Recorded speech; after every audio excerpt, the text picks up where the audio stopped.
This might be controversial, the importance of flexibility. Hello everyone, this is Rael. Welcome back to this channel. Here are 5 things that I learned doing fieldwork in Africa. So before we get started, make sure to subscribe and let's get into it. Bear in mind that the 5 things that I will talk about today apply to both in-person and online fieldwork, because this is what I did. The in-person one was conducted in the Kambaata region in Ethiopia, whereas the online fieldwork that I conducted was in Tanzania, Babati. Number 1. Local history and environment. Something that I didn't really expect to learn in just a couple of weeks conducting fieldwork was the local history. This applies to Kambaata in particular, because, for instance, I had no idea about the incredible story about Bogalej Gebre, also called Boge. Maybe I will make a whole video about her, but it's an incredible person who made astonishing things for the country and for the people.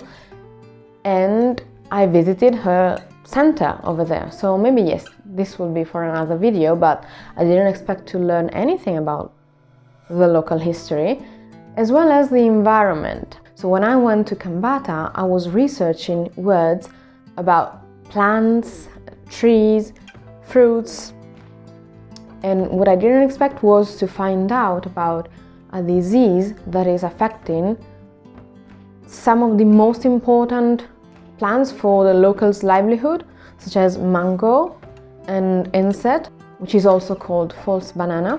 And this is terrifying, and it's truly concerning.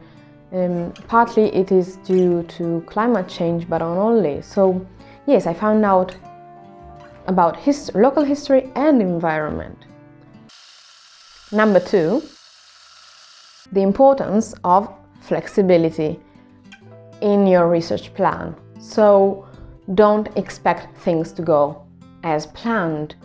For instance, you have to understand when to ask questions, when it's appropriate, how to communicate with locals, and even how to arrange data collection sessions, what is appropriate to do, where to meet, at what time. So you also have to keep in mind like local customs, or certain days of the week in which you're not supposed to be working, or even the daylight hours and weather conditions. Because if a language consultant is coming from far away and they need to use transportation, if it's all flooded because it has been raining for a while, or if it's deadly dry and it's being the dry season, you get this dust and this wind sometimes, and so it becomes really tricky to move around. So you have to bear in mind multiple things that have nothing to do with your own research.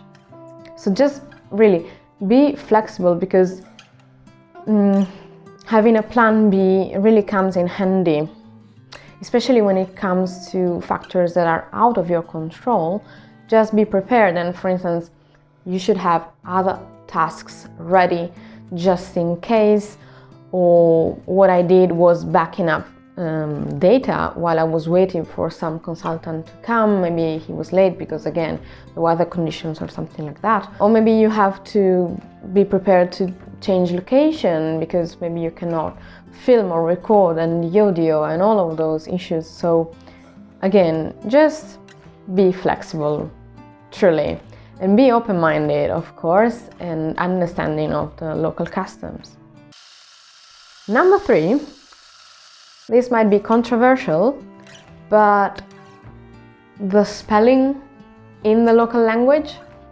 So what I noticed in Kambaata, just because I was there, what I noticed is that locals don't really pay attention, like too much attention to spelling, so to the details of how a word should be spelled and how a sentence should be written rather than pronounced. Because of course Keep in mind that many of these languages in Africa, at least those that I study, have been oral languages exclusively until recently.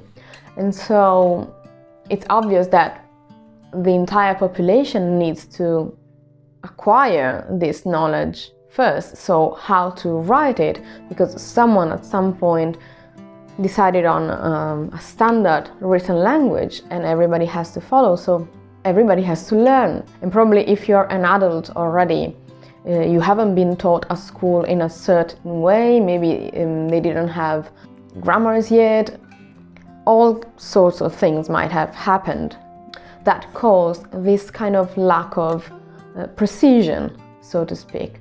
So it's not necessarily lack of care for the detail, but probably not being trained to take care of that specific detail when writing or reading and transcribing. It really affects language research. And so this is quite specific, of course, to my own field. So just don't be surprised if you find countless different spellings for the same word, even for the word Kambaata, which is the name of the language and of the region and of the people, which really makes searching for stuff online quite tricky, because you never know which spelling they used. Like, for instance, I went visiting this mountain, which is the main mountain of the region, and it's called Hambaricho. So sometimes it's spelled with an E, sometimes with an A, sometimes it's double C, sometimes it's not. You really never know how you will find it online. In my opinion, that is at least one reason for starting to pay attention to this kind of detail, rather than just learning how to write properly in school and so on. I don't want to be the one criticizing, it's just literally a usage issue. It turns into an issue. Number 4, experience disparity among language consultants. I worked both with language consultants who had long experience and extensive experience in collaborating with linguists, other linguists, not with me, and who really knew what I was going to ask, how a data collection session would look like, how to behave, what to ask, how to reply. They really were prepared for that, and they even were trained, let's say, to speak at a certain speed so that a linguist would be able to take notes or anything, or even just for the recording itself to make it more clear, easier to analyze. And this was the case, for instance, for my online fieldwork. This was my experience with Hezekiah, who is a native speaker of Gorwa, which is a language spoken in Babati, Tanzania. So I, with other colleagues, collected data via WhatsApp and via video calls, so that I could see the speaker, so Hezekiah, speaking to me, replying to my questions. He could see me, and being so experienced, because he's been working for I don't know how many years with the expert of the language, who is Harvey, and who kindly invited me to conduct this fieldwork with the rest of the class. You clearly could see that he knew how to behave and when to stop and everything else, whereas I had no idea. So in that case, I was the inexperienced person in the relationship, and it was truly an amazing experience, because he taught me how to do it, basically, along with Harvey. I noticed also experienced language consultants versus non-experienced, so first-time assistants in Kambaata, because I had both, of all ages, all men, but of all ages. And so I also noticed over there which were the main differences and how I was supposed to ask questions, when, how to spell things for them so that they would understand me. So yeah, there is quite a disparity. I'm not saying that it's better or worse. It's just something to keep in mind when you're conducting fieldwork. And finally, number 5, experience disparity among researchers, because as I mentioned, Hezekiah, he was the experienced one, while I was learning both from him and from Andrew Harvey. So this is another example of a very experienced field worker in Gorwa who taught me so much, and the same goes for Yvonne Price. So I learned from both of them. For instance, what I noticed when I was doing this in-person fieldwork is that, for instance, Yvonne Price would just quickly pick up every single sound, every nuance, subtle variations in the recorded data, but also live data that she was listening to. And she knew the proper spelling for every single word, so that it would be so easier for her and quicker for her to just type it and analyze it as she went. Like, she would annotate stuff, and it really took like a few minutes, whereas for me it might take hours because I don't have the same expertise and I miss details all the time. I don't know the grammar properly.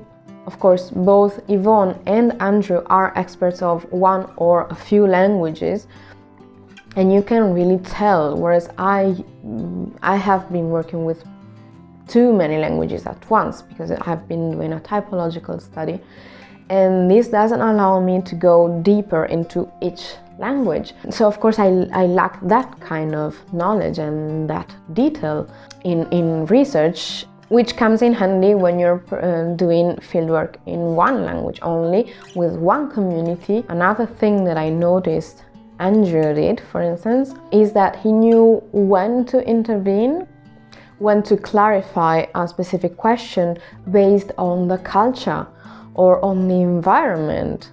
So just an example I can give you is that I was asking questions about fruits and vegetables, I think, and probably I asked about one fruit that was, like, to me, it was supposed to be in the area because I've been to Tanzania. I haven't been to Babati though. I kept asking stuff like, what do you eat for breakfast? And Andrew would have to intervene because the speaker wouldn't understand my question as, for instance, the word breakfast, and he would probably use something else. Another thing is that he knew Swahili well enough to translate simultaneously in Swahili my English question, so that the speaker, who is fluent in both languages, but of course he was more confident with Swahili, and so he would understand better the question, which is a thing that I might not be able to do because I only have a surface level knowledge of Swahili. So unless I had prepared every single question in Swahili as well, which is something that I try to do, I wouldn't be able to intervene as Andrew did, which is brilliant. Like, I really envy, in a way, these two experienced researchers because they really make the difference in the field where they work. And let me also tell you that honestly, my own accent was a problem, of course, because I'm not a native speaker of English, clearly. And the speakers, of course, are native speakers of a different language as well, which means that I had to get used to their own accent, speaking in English, and they had to do the same with me. Meaning that, for instance, Hezekiah already knew the accent of Andrew Harvey, who is Canadian, so he is a native speaker of English. Similarly, language consultants in Kambaata already know how Yvonne speaks English, her accent, her pronunciation. They recognize it, they understand it quickly, and the entire process is smoother, of course. So with experience, you really gain the ability to distinguish sounds, words, even the expressions in that specific accent. And the deeper you go, of course, the better you will understand not only the accent in English, but specific accents between the community speaking their own language. So for instance, Kambaata speakers coming from different villages. There you have it, 5 things that I learned conducting fieldwork in Africa, specifically Ethiopia and Tanzania. Was there anything you didn't expect to hear? Do you want to hear a part 2? Because there are several more things that I learned conducting fieldwork over there, and I would love to share them with you. So let me know in the comments below what's your own experience if you had it, what surprised you the most. If you liked the video, please like it, subscribe and hit the notification bell so that you will get notified for the next video that I'm uploading. Until next time, thank you so much. Bye!